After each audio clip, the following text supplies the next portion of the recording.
الحمد لله نحمده ونستعينه ونستغفره ونعوذ بالله من شرور أنفسنا ومن سيئات أعمالنا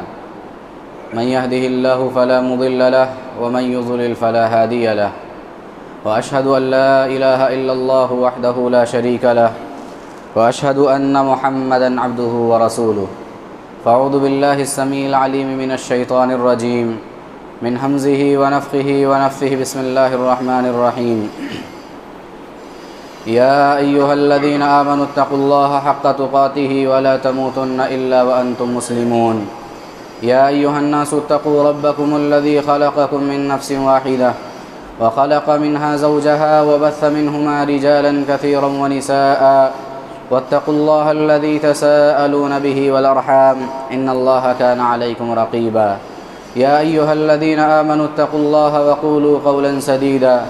يصلح لكم أعمالكم ويغفر لكم ذنوبكم ومن يطع الله ورسوله فقد فاز فوزا عظيما أما بعد فإن خير الحديث كتاب الله وخير الهدي هدي محمد صلى الله عليه وسلم وشر الأمور محدثاتها وكل محدثة بدعة وكل بدعة ضلالة وكل ضلالة في النار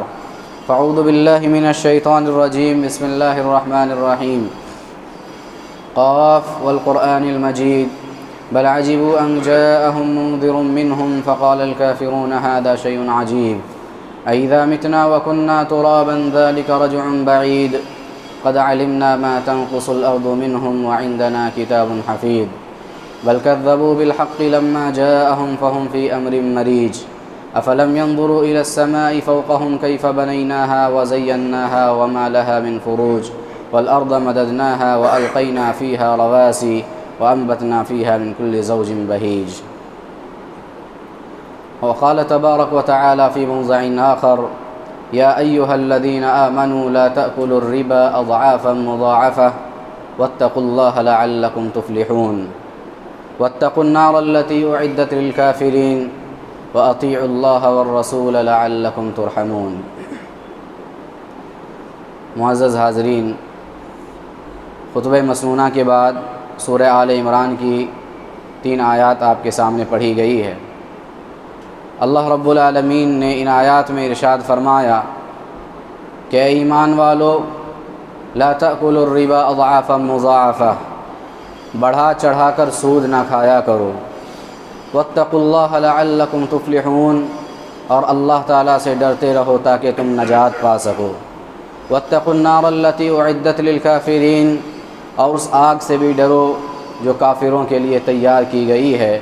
وَأَطِيعُوا اللَّهَ وَالرَّسُولَ لَعَلَّكُمْ تُرْحَمُونَ، اور اللہ اور اس کے رسول کی اطاعت کرو تاکہ تم پہ رحم کیا جائے۔ اس آیت کے اندر اللہ رب العالمین نے بنیادی طور پہ جو حکم اور پیغام دیا ہے، میسج دیا ہے، وہ یہ ہے کہ اسلامی معاشرہ ہر طرح کے سود سے پاک ہونا چاہیے، سودی لین دین سے پاک ہونا چاہیے، سودی کاروبار سے پاک ہونا چاہیے۔ اللہ رب العالمین نے قرآن کے اندر اور پیارے نبی صلی اللہ علیہ وسلم نے احادیث کے اندر متعدد مقامات پر سود کی حرمت کو واضح کیا، اس کی قباحت کو واضح کیا، اس کی مذمت بیان فرمائی ہیں۔ ایک اور جگہ پر اللہ رب العالمین نے مومنوں سے خطاب کرتے ہوئے کہا یا ایھا الذین آمنوا اتقوا اللہ وذروا ما بقی من الربا ان کنتم مؤمنین، کہا کہ اے ایمان والو اللہ رب العالمین سے ڈرو اور جو باقی سود رہ گیا ہے اسے چھوڑ دو اگر تم سچ مچ ایمان والے ہو، صاحب ایمان ہو۔ پیارے نبی صلی اللہ علیہ وسلم نے فرمایا اجتنبوا السبع الموبقات، کہا کہ لوگوں 7 ہلاک کرنے والی چیزوں سے اپنے آپ کو بچاؤ۔ پوچھا گیا اے اللہ کے رسول صلی اللہ علیہ وسلم 7 ہلاک کرنے والی چیزیں کیا ہیں؟ آپ نے فرمایا الشرک باللہ، کہا کہ اللہ کے ساتھ شریک کرنا، والسحر جادو کرنا، وقتل النفس التي حرم اللہ الا بالحق، اور ناحق کسی کی جان لینا، کسی کو قتل کرنا، وأکل الربا، اور کہا کہ سود کو کھانا، سود کا لین دین کرنا، وأکل مال الیتیم، یتیم کا مال ہڑپ کر جانا، یتیم کا مال کھانا، والتولی یوم الزحف، اور میدان جنگ سے، میدان جہاد سے بھاگ آنا، پیٹھ پھیر لینا، اور آپ نے فرمایا وقذف المحصنات المؤمنات الغافلات، اور کہا کہ بھولی بھالی معصوم اور باحیا عورتوں پر زنا کا الزام اور اس کی تہمت لگانا۔ پیارے نبی صلی اللہ علیہ وسلم نے اس حدیث میں 7 چیزوں کو انسان کو ہلاک کرنے والی کہا ہے، اور کہا کہ انسان اگر ان 7 چیزوں میں سے کسی کا بھی ارتکاب کرے تو گویا وہ ہلاکت کے دہانے پہ پہنچنے والا ہے، وہ فنا ہونے والا ہے، فنا کے گھاٹ اترنے والا ہے۔ اس میں سے ایک چیز آپ نے کہا وہ اکل الربا، سود کھانا ہے، سودی لین دین اور کاروبار کرنا ہے۔ پیارے نبی صلی اللہ علیہ وسلم نے اور بھی متعدد احادیث میں سود کی حرمت کو بیان کیا، اس کی مذمت بیان کی، بلکہ قرآن مجید نے سود میں ملوث رہنے والوں اور سودی کاروبار کرنے والوں، سود کھانے والوں کا جو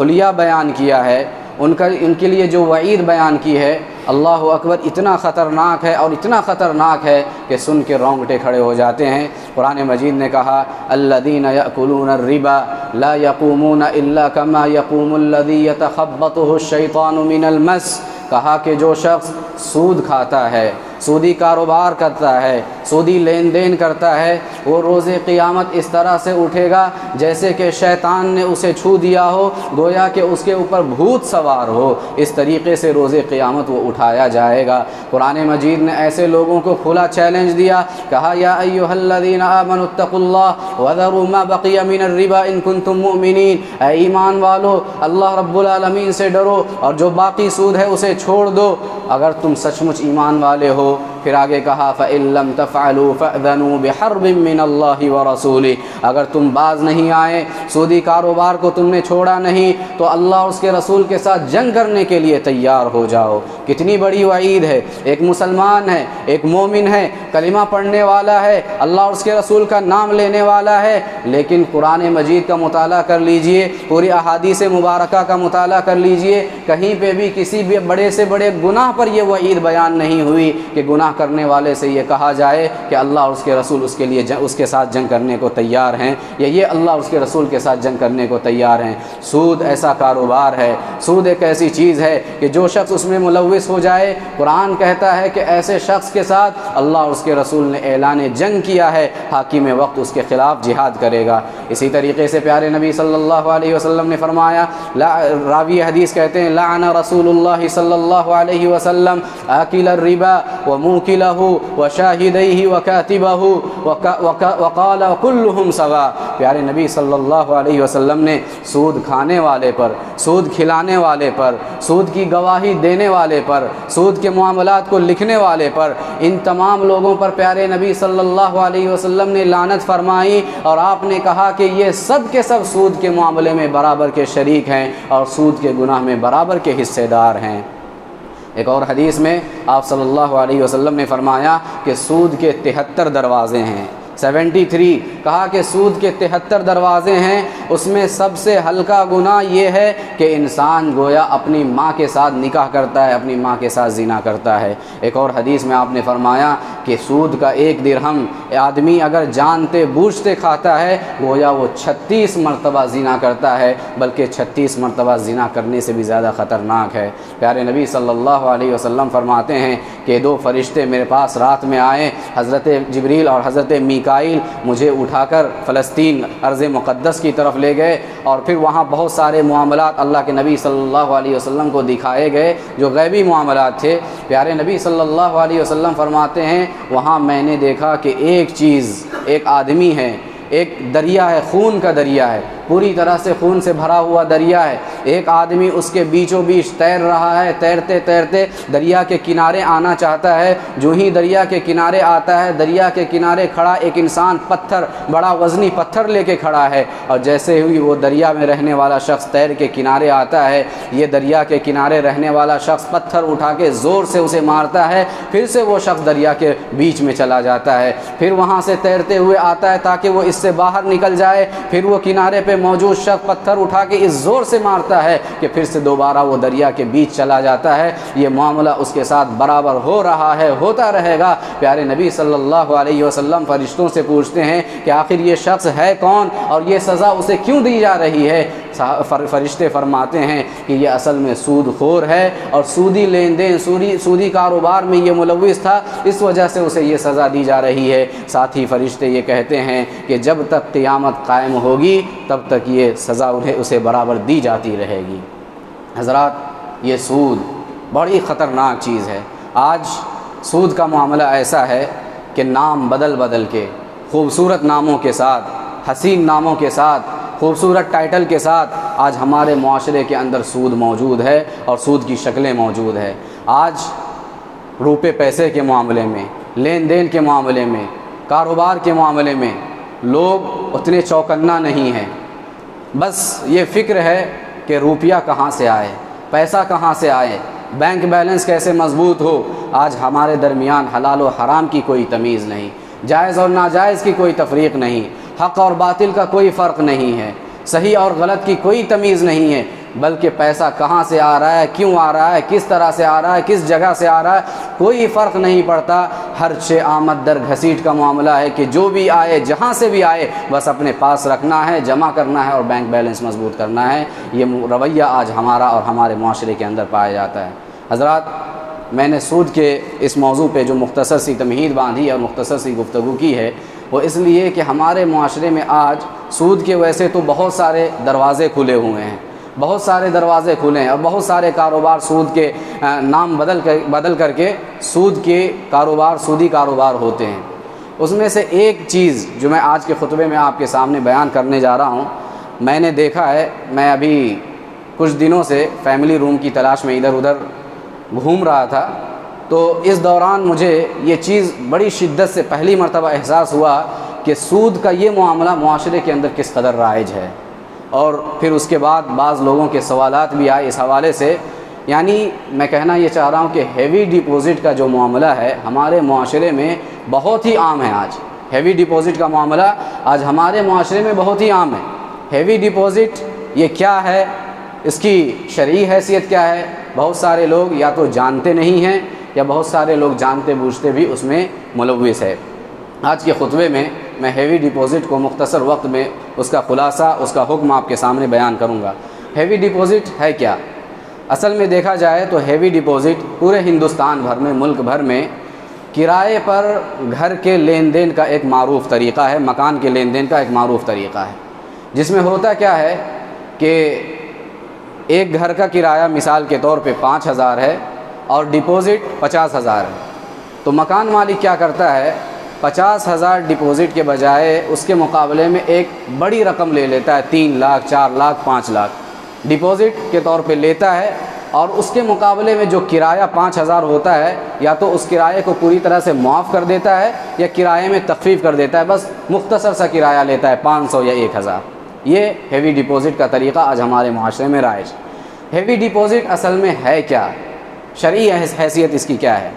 تو ہیوی ڈپوزٹ جو ہے یہ اصل میں ضمانت کی ایک رقم ہوتی ہے، سیکیورٹی کے لیے لی جاتی ہے کہ اگر مکان مالک کو لگے کہ کرایہ دار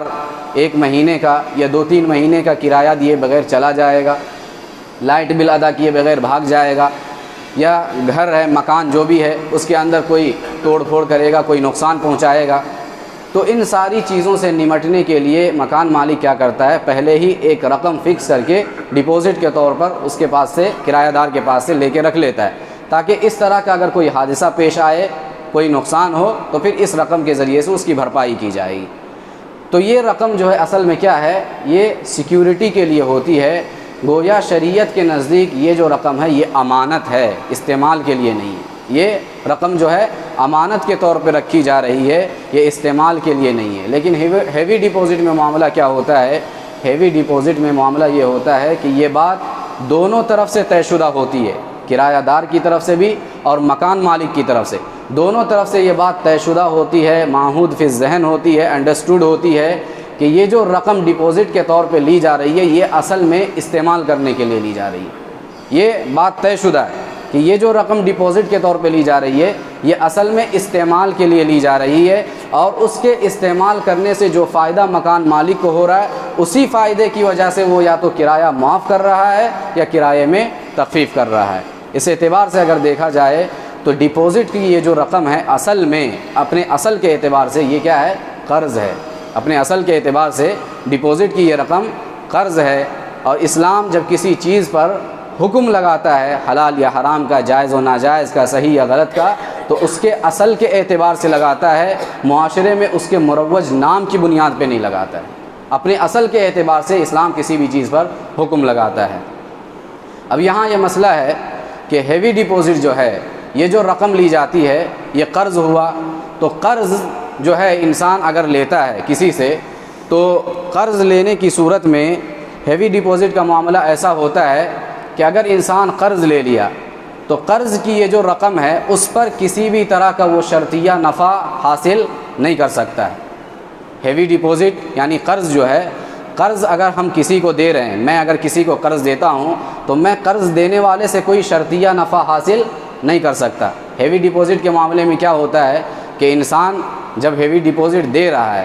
قرض دے رہا ہے، تو وہ شرط کیا رکھتا ہے کہ جب تک آپ اس رقم کو مجھے لوٹائیں گے نہیں تب تک میں آپ کے مکان سے فائدہ اٹھاؤں گا، یہ شرط رکھی جاتی ہے۔ اور اسی لیے یہ روم بھی لیا جاتا ہے، یا مکان یا یہ دکان بھی اسی وجہ سے لی جاتی ہے۔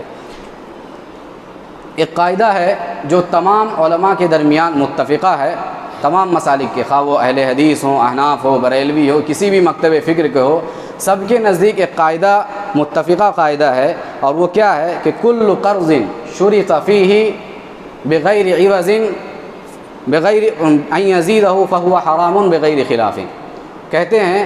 کہ ہر وہ قرض جس میں شرطیہ نفع حاصل کیا جائے وہ بغیر کسی اختلاف کے حرام ہے۔ ہر وہ قرض جو جس میں شرطیہ نفع حاصل کیا جائے بغیر کسی اختلاف کے وہ حرام ہے۔ مثال کے ذریعے اس بات کو ہم سمجھتے ہیں کہ آپ نے کسی کو مثال کے طور پہ 10,000 رقم دی ہے، 10,000 رقم دیتے ہوئے آپ کیا کہتے ہیں اس سے کہ جب تم واپس کرو گے تو مجھے 11,000 رقم واپس کرنا۔ یہ جو 1,000 آپ اس سے لے رہے ہیں، یہ آپ نے کس وجہ سے لیا ہے؟ آپ کا کوئی حق نہیں بنتا، آپ نے قرض دیا ہے 10,000 تو آپ 10,000 لوٹائیں گے، آپ کے پاس لوٹایا جائے گا صرف 10,000، لیکن آپ جو 1,000 ایکسٹرا اس کی بات کر رہے ہیں لوٹانے کی، تو یہ گویا 1,000 جو ہے یہ سود ہے۔ اسی طریقے سے اگر آپ کسی کو 10,000 روپے دیتے ہیں تو 10,000 روپیہ دیتے ہوئے آپ یہ کہتے ہیں کہ جب تک تم یہ رقم مجھے واپس نہیں لوٹاؤ گے تب تک تم میرے پاس کوئی بغیر معاوضے کے کوئی کام میرے پاس کرنا ہے، بلا معاوضہ میرے پاس کوئی سروس کرنا ہے، میرا فلاں کام کر دینا ہے، یا میرے بچے ہیں تو ان کو تعلیم دے دینا ہے، اس طرح سے کوئی بھی بات۔ آپ یہ جو بغیر معاوضے کے جس کو قرض دے رہے ہیں اس سے یہ جو سروس لے رہے ہیں، یہ جو فائدہ حاصل کر رہے ہیں، یہ فائدہ جو آپ حاصل کر رہے ہیں یہ سود ہے۔ آپ نے بغیر کسی معاوضے کے اس سے یہ فائدہ اٹھایا ہے، اور کس لیے اٹھایا؟ اس قرض کی وجہ سے اٹھایا ہے جو آپ اسے دے رہے ہیں۔ تو گویا ہیوی ڈپازٹ میں بھی یہی بات ہوتی ہے کہ ایک شخص کسی کو 5 لاکھ ڈپازٹ دیتا ہے جو کہ اصل میں قرض ہے، اور شرط کیا رکھتا ہے کہ جب تک آپ مجھے یہ رقم نہیں لوٹائیں گے تب تک میں آپ کے مکان کو استعمال کروں گا، اس سے فائدہ اٹھاؤں گا۔ یہ اصل میں سود کی ایک واضح شکل ہے، سود کی واضح شکل ہے جس سے انسان کو بچنا چاہیے، یہ حرام ہے۔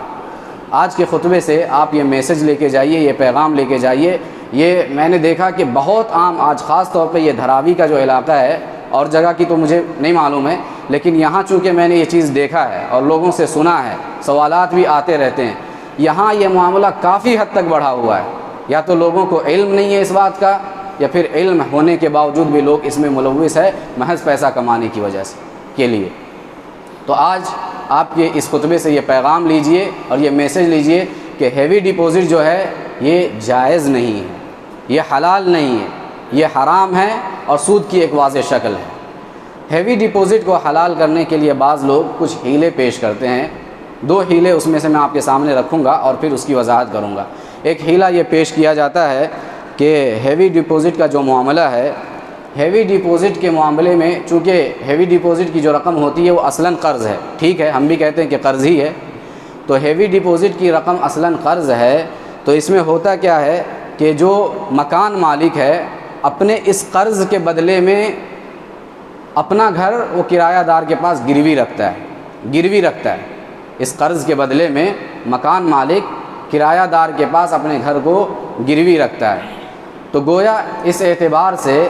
کرایہ دار جو ہے وہ کرایہ دار نہیں ہوا بلکہ وہ قرض دینے والا ہے، اور وہ کیا کر رہا ہے؟ اپنے پاس گروی رکھے ہوئے سامان کو استعمال کر رہا ہے، جس کا استعمال جائز ہے۔ یہ ایک ہیلہ پیش کرتے ہیں، یعنی گروی کی حیثیت، ہیوی ڈپازٹ میں گھر کی حیثیت جو ہوتی ہے وہ گروی کی ہوتی ہے، اور گروی رکھی ہوئے سامان کا استعمال درست کہتے ہیں لوگ۔ تو علماء نے بہت سارے جوابات دیے ہیں، ان کے جوابات کا خلاصہ یہ ہے کہ اسلامی نظام قرض کے اعتبار سے اگر دیکھا جائے، گھر کی حیثیت ہیوی ڈپازٹ کے معاملے میں گروی کی نہیں ہوتی ہے۔ ہیوی ڈپازٹ کے معاملے میں گھر کی جو حیثیت ہے وہ گروی کی حیثیت نہیں ہوتی ہے۔ اسلامی نظام قرض کے حساب سے قرض کیا ہے؟ ایک احسان کا معاملہ ہے۔ ایک انسان مجبور ہے، پریشان ہے، آپ کے پاس آتا ہے، کچھ مدد چاہتا ہے، قرض دیتے ہیں آپ، تو آپ خالص اس کے اوپر احسان کرتے ہیں۔ آپ کو سامنے والے سے کوئی فائدہ مطلوب نہیں ہوتا ہے، آپ یہ نہیں چاہتے کہ میں اس کو قرض دے رہا ہوں۔ عام طور پہ جو قرض کا لین دین ہوتا ہے تو یہی ہوتا ہے کہ قرض دینے والا ضرورت مند نہیں ہوتا ہے، صرف قرض لینے والا ضرورت مند ہوتا ہے عام حالات میں۔ اور اسلامی نظام قرض کے حساب سے بھی یہی بات ہے کہ قرض لینے والا ضرورت مند ہوتا ہے، قرض دینے والا ضرورت مند نہیں ہوتا۔ لیکن یہاں معاملہ کیا ہے؟ قرض لینے والا اور قرض دینے والا دونوں ضرورت مند ہے۔ قرض لینے والا یعنی مکان مالک، اسے پیسوں کی ضرورت ہے، اور قرض دینے والا یعنی کرایہ دار، اسے گھر کی ضرورت ہے۔ تو جب یہاں ضرورت دونوں کی ہے تو گھر کی حیثیت رہن کی اور گروی کی نہیں ہو سکتی ہے۔ اور دوسری بات، اگر یہ بات مان بھی لیا جائے کہ گھر کی حیثیت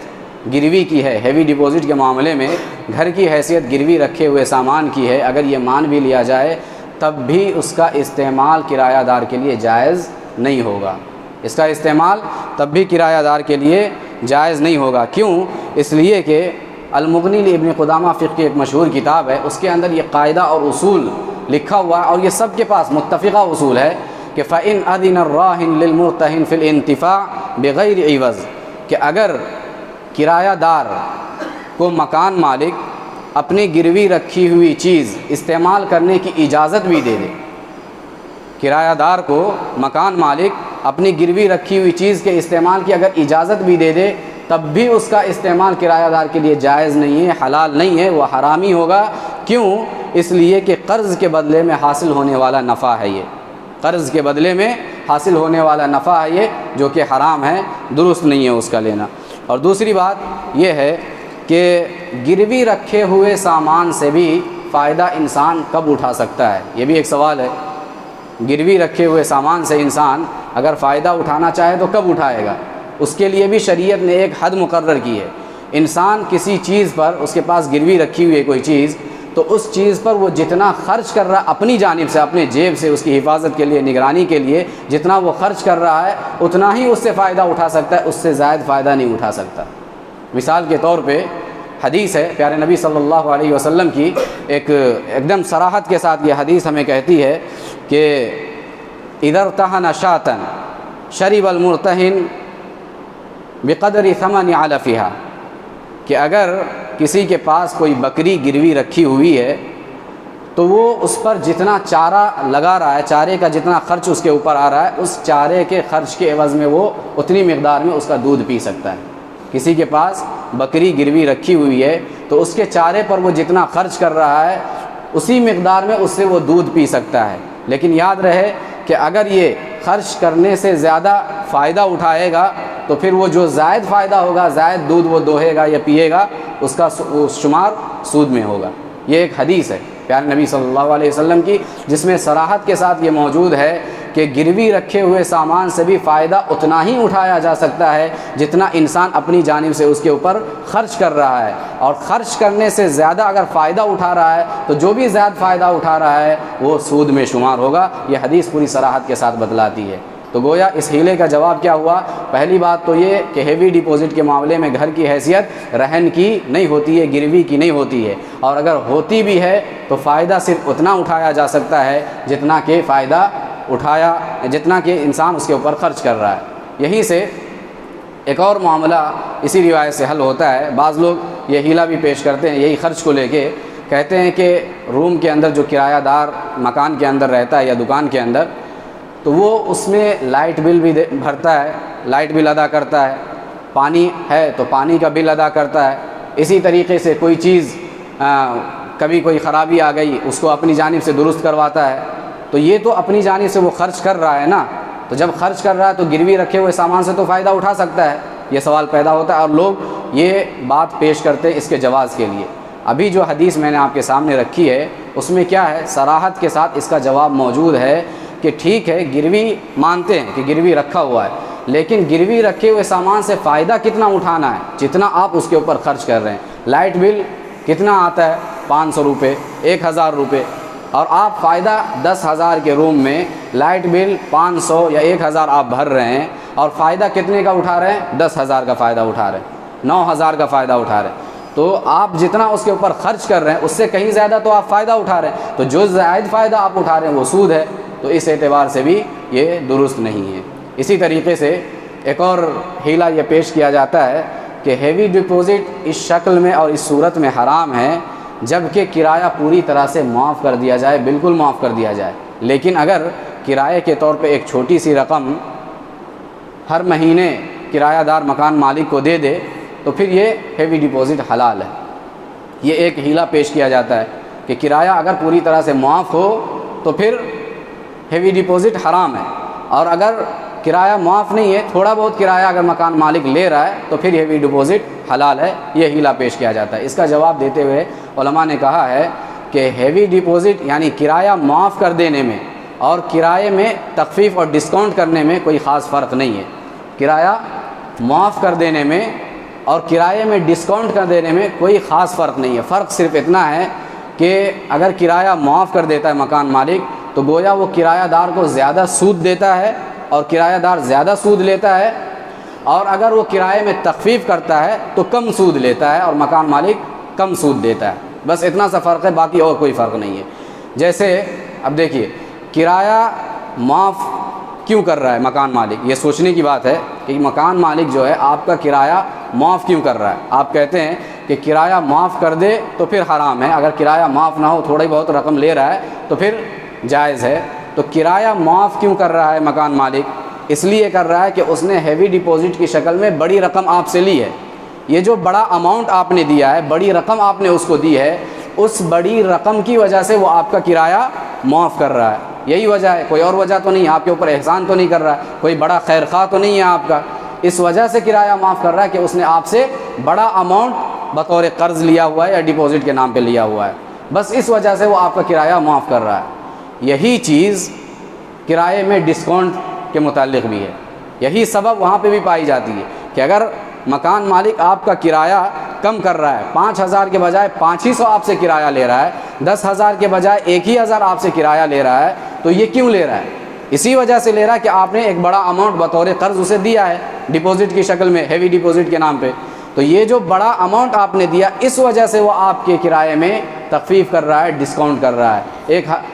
10,000 کے بجائے آپ سے 1,000 لیتا ہے، 5,000 کے بجائے 500 آپ سے لیتا ہے۔ یہ کیوں؟ اس لیے کہ بڑا اماؤنٹ بطور قرض آپ نے ہیوی ڈپوزٹ کی شکل میں اسے دیا ہے۔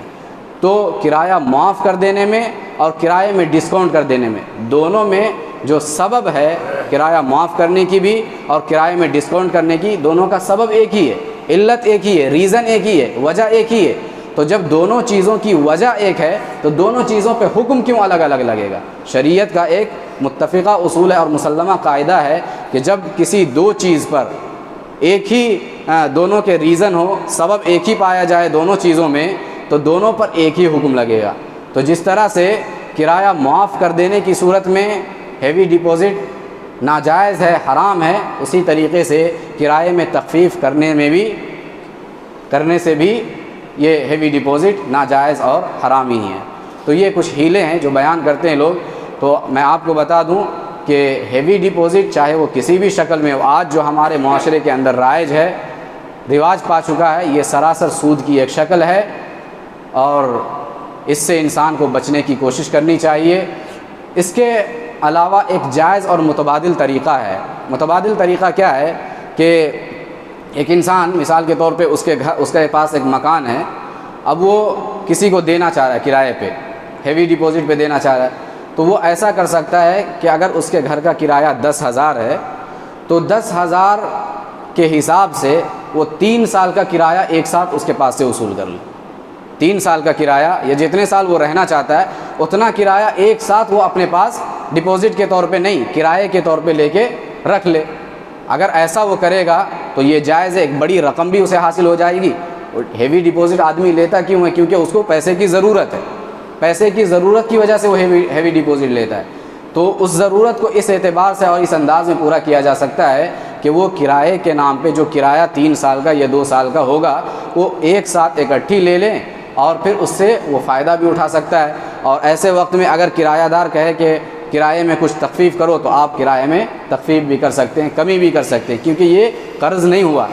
وہ کرایہ ہوا جو ایک کرایہ دار آپ کو دے رہا ہے۔ تو اس اعتبار سے دیکھا جائے تو ایک جائز متبادل ہے، انسان اگر عمل کرنا چاہے تو کر سکتا ہے اور کرنا چاہیے۔ سود کی جو مذمت ہے، جو قباحت ہے، ہم نے آپ کے سامنے بیان کی، اور بھی تفصیلات ہیں، وقت نہیں ہے کہ تفصیلات میں جائیں، تو آپ کو ہم یہ بتا دیتے ہیں کہ سود کی یہ شکل ہمارے معاشرے میں آج عام ہے، لہٰذا اس سے بچنے کی ضرورت ہے، اپنے احباب کو بچانے کی ضرورت ہے۔ اور تمام، ایسا نہیں ہے کہ صرف یہ اہل حدیث کے پاس یہ مسئلہ حرام کا ہے، ایسا نہیں، ہر مسلک کے پاس، چاہے وہ اہل حدیث ہوں، احناف ہوں یا کوئی اور ہوں، سب کے پاس ہیوی ڈپازٹ حرام ہی ہے اور اس کا شمار سود ہی میں ہوتا ہے، لہٰذا ہر شخص کو، ہر مسلک کے لوگوں کو اس سے بچنا چاہیے اور حتی الامکان بچنے کی کوشش کرنی چاہیے۔ دعا ہے کہ اللہ رب العالمین ہمیں صحیح باتوں کو سمجھنے اور ان پر عمل کرنے کی توفیق عطا فرمائے، آمین۔ آخر دعوانا الحمدللہ رب العالمین۔